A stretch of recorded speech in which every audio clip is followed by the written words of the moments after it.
Cycle గుర్తుకే మన vote.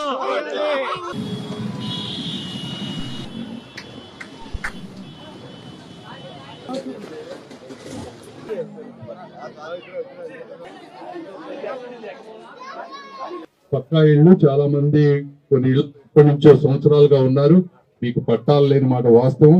అవన్నీ ఎందుకు రావట్లేదో కనుక్కొని అవి కాకపోతే ఏదో ఒకటి ఇళ్ళు కూడా అయిపోయేటువంటివి. ఈ 4 రోడ్లు, వాటర్, డ్రైనేజ్, ఇళ్ళు, ఈ నాలుగుతో కాకుండా ఇక చిన్నపిల్లల చక్కటి పాపం వీళ్ళందరికీ మంచి స్కూల్ కానీ కాలేజెస్ కానీ ఇవన్నీ కూడా చేస్తాం.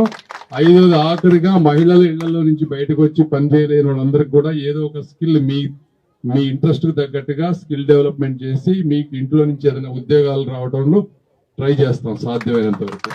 ఈ 6 మా హామీలు మీరందరూ ఆలోచించి తప్పకుండా మంచి నిర్ణయం తీసుకుంటారని. 10 సంవత్సరాల నుంచి మీరు ముస్తఫా గారిని చూశారు. ఎప్పుడైనా సరే ఒక మనిషికి 10 సంవత్సరాల అధికారం ఇచ్చిన తర్వాత మార్చాలి. ఎందుకంటే మార్చకపోతే మనిషిలో గర్వం విపరీతంగా పెరిగిపోతుంది. మరి నజీర్ గారు యువకులు, ఆయన కూడా ప్రూవ్ చేసుకోవాలి. తప్పకుండా ఆయన కూడా ప్రూవ్ చేసుకోవాలనుకుంటా ఉన్నారు. ముస్తఫా గారు లాగా గంజాయి అమ్మేటువంటి వ్యక్తులు కాదు ఇక్కడ ఉన్న వాళ్ళు ఎవరు. కాబట్టి మీరందరూ అర్థం చేసుకొని ఇద్దరిని ఆశీర్వదించండి, మంచి మెజారిటీతో గెలిపించండి. మీరు మీ వేసిన ఓటుకి పూర్తి న్యాయం జరుగుతుంది.